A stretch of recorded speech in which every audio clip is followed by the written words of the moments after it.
Meron hong warrant of arrest. It was issued by an international court na naging miyembro tayo, no?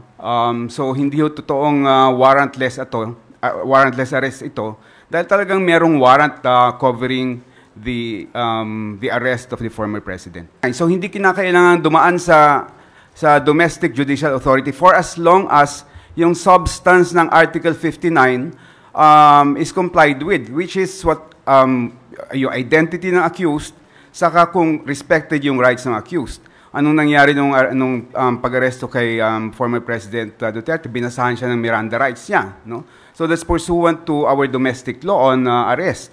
And then meron siyang abogado doon. Hindi lang isa, dalawa, no? So yung substance ng Article 59 were actually complied with. So talagang both under our local law and under the ICC statute, complied with valid yung implementation ng warrant of arrest. Pwede mag-aresto. In fact, pwede na sa atin yung e-warrant na sinasabi dun sa may revision ng ating rules of court, no?